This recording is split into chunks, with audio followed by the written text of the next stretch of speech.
ela trabalha desde pequena. Minha irmã, ela teve com 19 anos. E a partir disso ela já começou a trabalhar para sustentar a família. Minha avó expulsou ela de casa. Então, ela é muito guerreira. Minha mãe é muito guerreira. Com 7 anos, minha irmã começou a trabalhar e com 9 eu comecei a trabalhar. Então, desde pequenos, a gente sempre teve essa... eu acho que talvez um exemplo de uma pessoa que seja batalhadora, sabe? Ótimo. Então, ela nunca deixou faltar, por mais que a gente não tivesse condição de comprar. Vocês sabem que eu como muito. O pessoal que tá aqui sabe que eu como muito. Meu Deus, nunca chama ele pra comer. Eu como qualquer coisa, botou molho na pedra eu comi.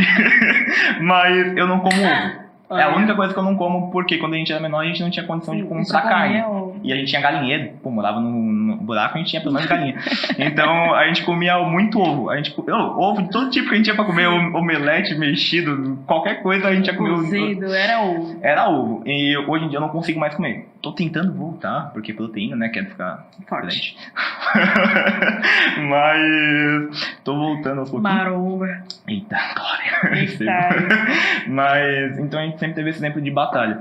E isso é outra parte do orgulho meu. Que por eu aprender desde menor a trabalhar e conquistar minhas coisas, eu acabo rejeitando a ajuda, sabe? Eu tenho esse problema também. Eu sou autossuficiente. Eu consigo. Eu tenho a força. Né, He-Man? Mas... Outro parecidinho também. Parecidinho, né?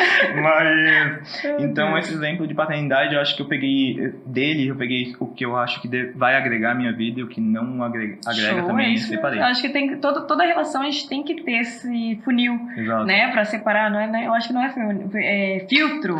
Eu queria falar filtro. O filtro de separar isso aqui, vou pegar isso aqui, não quero, ou vou usar só como uma coisa de... Por exemplo, eu tenho as 3 pessoas, né? Eu amo falar sobre isso, porque quem sabe você já ouviu em algum teste a teste, mas vai ouvir de novo. E quem não assistiu, vai assistir pela primeira vez. Que você pode escolher essas 3 coisas. O burro, que você erra e nunca aprende. Você pode ser inteligente de aprender com os seus erros, mas você pode escolher ser o sábio. O que é o sábio, sabe? O sábio é o que aprende com o erro dos outros. Que aprende com os erros dos outros. Então, tipo assim, quando você vê que a pessoa errou, cara, não vai por esse caminho. Você já sabe, escolha outro. Já vê o resultado, né? Já sabe onde vai dar isso, então não vá por aqui. Então, você pode escolher essas 3. Entre essas 3, burro, inteligente ou sábio. Eu acredito que muitas vezes eu seja no máximo inteligente, porque eu erro muito. Não, todos erramos, mas assim, como você ter essa consciência que existem essas escolhas, você faz pensar diferente. Você, peraí, isso que eu tô fazendo é coisa de burro, isso aqui é coisa de inteligente, isso aqui vai ser sábio. Tu entende? E isso te dá sabedoria pra você lidar com as situações, né? Porque até vir essa informação, você realmente às vezes é burro, ou que é o máximo do máximo que eu falou, inteligente. Mas pelo menos tá aprendendo. Eu acho que é um negócio que eu falo muito com os rapazes no GDC. O pequeno grupo, ele ajuda muito com isso. Como eu acabei me desviando ali na época, eu vivenciei muita coisa que, né, a gente... na época, nossa, que felicidade, aproveitação, felicidade, alegria, prazer. Mas o cara vê que aquilo lá era só momentâneo e acaba deixando muitas marcas pro presente, pro futuro. E eu vivencio muito isso hoje em dia. E eu tento muito repassar pros rapazes hoje em dia. E é perceptível que a juventude, ela tá muito atraída por essas coisas, esse prazer momentâneo. Mas pelo menos tem alguém que possa direcionar algo que eu não tive. Foi uma conversa que a gente teve até esse final de semana sobre. Eu não tive uma direção de falar assim, e acho que nessa parte vem a questão da paternidade. Se bem que também com meu pai, do jeito que era, acho que não é tão aproveitado na época. Mas tem um mentor, falta um mentor. Eu acho que um mentor, um exemplo, okay. Exato. Então, como eu não tive um mentor, uma referência para poder direcionar, eu acabei desviando. Sim. E eu acho interessante tu falar isso, porque isso me lembra uma fase da minha vida que é assim, ó. Por exemplo, meus pais, eu falo que isso não é para denegrir a imagem dos nossos pais. Isso são coisas que acontecem e toda a família passa, né? Meus pais nunca foram aqueles pais que, vamos numa livraria juntos e vamos escolher ali o livro, ou não me incentivava uma leitura. Eu falava, tem que ler a Bíblia porque eram pastores e aquela coisa básica, né? Mas não me instruía, não fazia esse devocional junto comigo, aquela coisa toda que hoje eu faço com a Isa, né? Meu esposo, no caso, nossa família tem esse hábito. Mas eles não tinham. E eu lembro que toda vez que eu vinha de Monte Castelo pra Floripa, de férias na minha tia sempre me dava um livro. E essa tia me marcou muito, tipo, caramba, um livro, e eu amava ler o que ela dava e terminava rápido e gostava, e todos os livros, até quando eu fui de solteira pra casada, fui pegar minhas coisas, os livros que eu tinha, a maioria foi ela que me deu. Sim. Ela ou alguma outra tia, mas geralmente eram algumas tias que me incentivavam na leitura. E eu acho tão interessante porque, às vezes, nós como família a gente não tem isso, mas sempre tem uma base. E eu olho a família da minha tia como muita referência. Ela é casada há muitos anos. Por mais que tiveram algumas suas brigas, nunca ninguém da família soube de uma briga deles. Tipo, não se exporam a família.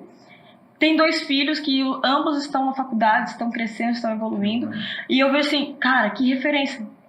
Sabe? Tipo assim, a minha família não foi uma referência, mas eu tive uma referência de um tio, de uma tia que hoje posso usar como mentores. Esses dias eu tava pra tomar uma decisão de um sonho que eu tenho há muito tempo, que logo saberão, ainda não é momento de falar, não, ainda tá sendo gerado, tá no off ainda, na oração, mas eu liguei pra ela.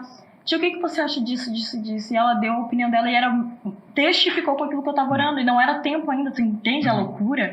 E ela foi uma referência. Então, tipo assim, quando você tem um mentor numa área, uma referência, não precisa ser necessariamente os pais. A gente sabe que hoje a realidade nem sempre é a família base, não tem aquela estrutura familiar de respeito, né? Não, entendeu? Porque tem essa questão. Por exemplo, tu tava falando ali da paternidade e me veio, eu não sei agora o percentual exato de quantas pessoas que não têm o seu pai registrado no Brasil. É muito. É uma galera. Não, é muito. O pessoal dos anos 2000 pra frente fala assim, vai. Tu entendeu? Tipo, não tem um nome registrado. Isso é muito forte. Como a nossa sociedade brasileira, ela tem essa carência de uma estrutura familiar. E a gente sempre diz pra vocês jovens, família forte, cara, não tem. Não tem brecha. Não tem o que derrubar, né? Então a gente vê que a gente tá numa sociedade que tem essa questão. E quantas mães solteiras, né? Guerreira que tem relativizado muito, né? Eu acho que desde a época que eu tava no colégio, isso que é a cidade pequena, e acho que cidade pequena, pela falta de informação, muitas vezes, o pessoal acaba desandando mais. Então, como uma coisa é muito distante da outra, muitas vezes os pais não ficam sabendo e tudo mais. Ou às vezes ficam sabendo demais, mas enfim. Quem sabe fazer escondidinho faz. Sim. Então, eu me lembro desde, sei lá, 6º ano, eu já tá ouvindo garotas de 11, 12 anos falando sobre relação sexual. Olha só. Assim como eu lembro de garota de 14 anos tá grávida. Isso, na escola, né? Inclusive, hoje no clube foi sexualidade. A gente tá falando sobre isso. Desenvolvendo o tema. E tá relativizando demais. Então o pessoal tá começando a ter... Por mais que tenha um conhecimento sobre gravidez, tenha um conhecimento sobre tudo que há, não dão bola. Porque não pensam no futuro, eles só pensam no agora. Vamos ver qual é o nosso momento e depois a gente resolve. Então, tem uma certa ignorância nisso, né, também, do jovem. Eu, pelo menos, eu não tive essa... Por mais que às vezes ia na escola, né, um enfermeiro falando das doenças sexualmente transmissíveis, mas, tipo, aquilo ali pra mim nem entrava na cabeça que tinha ligação com o que eu tava fazendo. A internet deu muita abertura, né? Muito louco. A internet, ela abre demais pra isso, porque qualquer lugar, se tu entra no TikTok, onde é mais acessado pelos jovens, tá falando sobre isso. Tem garotos se expondo, tem rapaz se expondo, então tu entra no Instagram, tem isso. Fora o Google, que qualquer coisa que você precisar, aparece ali. Então o pessoal tem muito acesso. E isso acaba sendo influência dos mais velhos. Porque eu, quando eu tava com 13, 14 no colégio, eu me lembro que tem um rapaz que até hoje eu considero ele como um irmão, assim. Por mais que ele fizesse muita coisa errada, ele me instruía o certo, entre aspas, assim. Então ele fala, faz o que eu faço, né? Faz o que eu falo, faz o que eu falo, só não faz o que eu faço. Então ele acabava me instruindo sobre relações com gurias, por mais que naquela época eu não me relacionasse. Sim. Mas tu teve a informação. Exato, né? Só que eu vi ele fazendo errado. Só que a influência das atitudes são muito mais fortes que são as palavras. Então eu acabei depois fazendo algumas coisas muito parecidas. Mas a relativização e também falta de cuidado dos pais, eu acredito muito. Os pais já não dão tanta bola. Dessa assistência de olhar o que o filho tá fazendo. E que legal você abordar isso. Porque assim, você pai e mãe que tá assistindo, fale sobre sexualidade com seu filho. Porque se você não ensinar, o mundo vai ensinar de alguma outra maneira. E pode ser que seja irreversível. E isso é muito sério.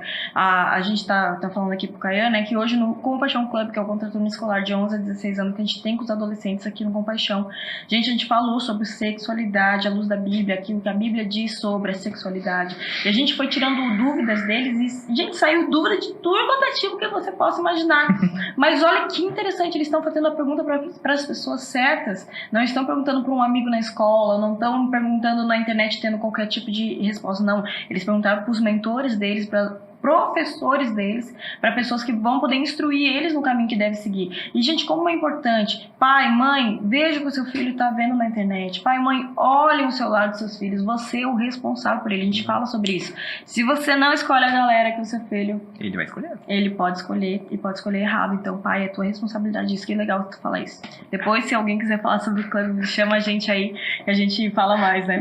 Seguir essa questão. Mas é sério, é muito sério. Eu queria ter tido um clube na minha vida quando eu era adolescente, porque eu teria evitado muita coisa que aconteceu no meu testemunho que poderia ter sido evitado, com certeza. Assim, né? E dariam mais valor também, né? As relações, porque pelo que a gente vê no Instagram ali, é uma relação muito bem fundada. Então, entre os professores, instrução, e eles não vêm somente como professores que muitas vezes vêm no colégio, mas vêm como referências para até serem direcionados, né? Isso é muito legal. Não tive. Não, mas por mais que a escola, e hoje até entrevistei esses dias a Emily, né? E a história dela é muito forte. A história da Emily é muito forte, eu vejo como uma história base, assim, de que realmente há uma transformação quando a palavra de Deus entra, né? Porque é só a palavra que transforma, não tem jeito. Não é igreja, não é religião, não é isso que eu tô falando da Bíblia. Bíblia transforma, né? A palavra de Deus é muito forte, essa intimidade com ele. E ela falando o que aconteceu nas escolas. Pra mim, aquilo foi um choque quando ela falou. Porque, na verdade, na minha época, existia essa questão de ficar, não sei o que, não sei o que, mas não era tão forte como é hoje. E hoje ela falando assim do banheiro e tal, eu disse, caramba, que loucura! E hoje, assim, a gente tem sido chamado pelas prefeituras para poder entrar nas escolas, não para levar uma religião, mas para falar de valores, de princípios, porque a sociedade está necessitando disso, tem uma carência disso, né? Precisa muito. E assim, ó, a gente vê, principalmente já desde a época do colégio, as marcas do futuro, né? A gente hoje é muito falado sobre depressão, é falado sobre ansiedade, por mais que aqui tenha a Milene trabalha isso de forma excelente. Eu amo a Milene, gente, ela é incrível. Se vocês querem direcionar pro clube, ela é maravilhosa. Não, e GPS tem pra adulto também. Olha aí, ó. Não, cara, não tem desculpa. Quem quer aprender, tem curso pra você. Mas a Milene, ela trabalha essa parte do emocional e é algo que é maravilhoso. Na época que eu tava com 17, 18 anos, a minha primeira namorada, ela tinha depressão. Assim como o meu melhor amigo, a gente era um trio, assim. A minha namorada tinha depressão e ansiedade, num ponto de crise de pânico. O meu melhor amigo na época, fazia um ano, ele tinha tentado suicídio. E o outro rapaz tinha crise do pânico. Então, muitas vezes eu tava no meio. E eu, até o momento, assim, era o cara que tava sempre de boa com a vida. Então, quando ela precisou de alguma coisa, nem quando precisasse atravessar a cidade ou ajudar, eu ajudava da maneira que precisa. Hoje vocês me conhecem, eu faço isso com qualquer pessoa. Mas é porque aprendeu a desenvolver isso, sabe? Aprendeu com as próprias experiências ali. Porque é até engraçado, porque parece que atrai, assim, quando a pessoa tem. Minha irmã teve quando eu era menor. E isso acabou influenciando, de certa maneira, porque, por mais que eu fosse jovem, eu tinha uns 10 anos naquela época, eu não tinha como ajudar. E eu via minha mãe chorando, eu via minha irmã trancada no quarto e tudo mais. E eu pensei, pô, cara, como é que eu vou poder aprender e ajudar? E a partir desse momento, eu fui vendo cada vez mais. Porque a geração tá perdida. A mente das pessoas, ela parece que vai se perdendo nessas emoções em geral. E quando vem, não conseguir dominar as emoções. Quando vem, já tá no vazio, já tá influindo num vazio e vai se perdendo cada vez mais. Em quando eu fui nesse meio, eu aprendi a lidar. Eu já tive ansiedade, pensei em me matar. E foi uma parada bem louca. Obviamente que o meu foi um período curto. Acho que sabe quando o jovem ele tenta aquelas loucuras assim, meu Deus, eu tô muito triste, se deixa dominar, foi isso que aconteceu. Mas por ver toda a situação, eu falei, cara, isso aí não é o que eu quero. Eu preciso me estabilizar, eu preciso ter a minha mente precisa ser centrada, eu preciso me alegrar com aquilo que eu tenho, com o que eu vivia. Por mais que fosse a época de pandemia, que foi justamente em 2020, eu aprendi realmente a controlar as emoções e lidar com as coisas da maneira mais alegre possível. Assim, eu pareço às vezes até meio bobo, meio mongo, meio idiota, assim, da maneira que lida com as coisas. Ele mesmo fala dele mesmo. Nem precisa falar, ele mesmo diz. Mas é porque foi a maneira que eu acabei aprendendo. Sim. Então o ambiente ele nos molda muito. Agora, a maneira que você lida com esse ambiente, se você vai ser realmente a referência ou se você vai ser influenciado por ele, é uma opção sua. Eu acredito assim, que é muito uma decisão de falar assim, eu não quero ser igual, eu quero fazer diferente, eu quero fazer até um efeito, deixar uma marca nessas pessoas. E eu tomei isso pra minha vida. Até hoje acho que é a maior marca, assim. Mas olha que interessante, uma coisa que eu vejo assim, que isso é propósito. Às vezes você pode estar se perguntando aí, né? Como que eu sei meu propósito? Ver o que mais chama atenção, aquilo que te indigna, aquilo que você acha que tem que mudar muito e você presta muita atenção naquilo, geralmente está linkado ao teu propósito. Então, né?